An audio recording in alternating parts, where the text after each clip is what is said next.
Kalau misalnya orang yang dari kecil sampai besar dia itu udah tumbuh sama lingkungan yang toksik, bentuk cinta yang dia tahu adalah yang bentuknya toksik. Jadi ketika dia menemukan bentuk cinta yang lain yang bentuknya sehat, dia bingung apakah ini cinta? Kok rasanya beda sama yang selama ini gue rasain. Pada pagi hari ini saya akan menjelaskan tentang lingkungan toksik. Lingkungan toksik adalah suatu kondisi atau tempat seperti lingkungan kerja, pertemanan, atau keluarga yang dipenuhi negatif dan perilaku merusak sehingga menimbulkan tekanan, kekecewaan, dan bahkan gangguan mental atau fisik pada individu yang berada di dalamnya. Ciri-cirinya meliputi manipulasi, kurangnya penghargaan, gosip, intimidasi, dan perasaan tidak aman. Terus, apa itu lingkungan toksik? Asal kata toksik berasal dari bahasa Inggris yang berarti beracun, yang dalam konteks sosial berarti sesuatu yang memberikan dampak negatif, merusak atau meracuni kesehatan mental dan emosional seseorang. Dampak lingkungan toksik dapat membuat seseorang merasa tertekan, kecewa, tidak dihargai, lelah, dan kurang percaya diri, yang pada akhirnya bisa menyebabkan gangguan fisik dan mental.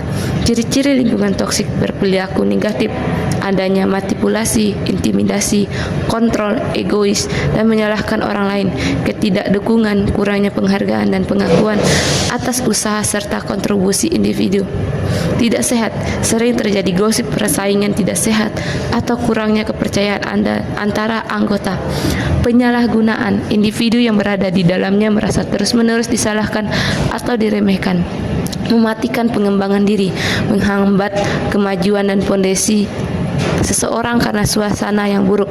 Contoh lingkungan pertemanan toksik: teman yang selalu ingin lebih unggul, menganggap dirinya lebih baik daripada orang lain dan merendahkan pencapaian teman, terlalu banyak drama dan cerita negatif, selalu mengeluh, menceritakan kesedihan, atau membuat konflik yang menguras emosi, tidak menghormati batas, suka mengintip privasi, meminjam barang tanpa izin, atau tidak memberi ruang pribadi saat dibutuhkan, sering meremehkan, sering mengkritik, menjatuhkan, atau membuat merasa tidak nyaman untuk meningkatkan harga diri mereka sendiri. Ada juga loh tentang bagaimana contoh lingkungan keluarga toksik: manipulasi dan kontrol. Anggota keluarga yang ingin mengendalikan hidup dengan menetapkan aturan atau memanfaatkan keuntungan. Perasaan tidak dihargai terus-menerus, dikritik, diremehkan, atau merasa pendapat kita tidak penting karena memiliki sikap egois antara keluarga yang hanya memikirkan diri sendiri dan tidak mempedulikan perasaan orang lain. Ayo teman-teman, kita belajar bagaimana lingkungan toksik itu bisa membuat kita menjadi jatuh, bahkan kita tidak dihargai. Jadi kita harus belajar bagaimana kita mau untuk menghargai teman, saudara, bahkan keluarga kita.